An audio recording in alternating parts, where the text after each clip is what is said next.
Salut, je suis Kalga Dominique, heureux de vous présenter le pain quotidien des agents de santé du 10 septembre qui s'intitule l'intégrité.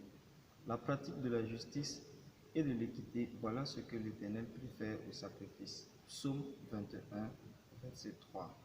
Notre mandat est d'être des institutions, des projets et s'occuper des communautés qui sont des voix prophétiques dans les lieux où nous sommes. Comment devenons-nous de telles voix dans les lieux où Dieu nous garde? Nous le pouvons en ayant des standards et des qualités qui sont en droite ligne avec le caractère de Dieu. Une telle qualité est l'intégrité. Au milieu des communautés où il n'y a pas d'intégrité, notre mandat est d'être des communautés qui représentent ce caractère de Dieu.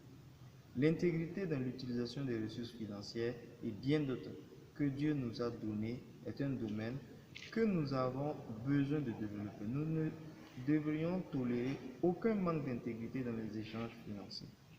Dans notre utilisation des ressources aussi, nous devons refléter que nous pratiquions l'équité et la justice. Nous devons constamment refléter et revoir si le pauvre et le marginalisé sont équitablement traités et si les ressources disponibles ont été utilisées avec les principes d'équité et de justice qui nous guident.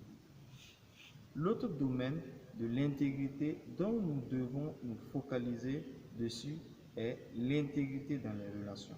Nous devrions lutter pour être des communautés de soins où chacun de nos membres sont soutenus et entretenus. Mais nous ne devrions pas tolérer l'immoralité ou le caractère d'assassin.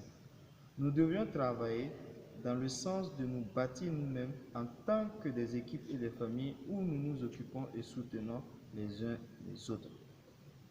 Nous devons aussi constamment refléter comment sont nos relations avec les communautés et les patients dont nous nous occupons. Nous devons les voir comme des frères et sœurs qui ont besoin d'être soignés et comme des gens créés à l'image de Dieu, au lieu de les voir comme des gens qui génèrent un quelconque revenu. Le troisième domaine où nous devons refléter si nous pratiquons l'intégrité est dans l'utilisation du temps. Nous devons constamment nous demander si nous utilisons le temps que Dieu nous a donné selon la meilleure performance possible. Les individus et les communautés qui vivent de la sorte deviennent des canaux de transformation et des voix prophétiques. Lecture complémentaire, Proverbe 4, 25 à 27. Prière. Puisse Dieu rendre chacun de nous capable d'être des personnes intègres et nos communautés de soins à être des communautés d'intégrité. Amen.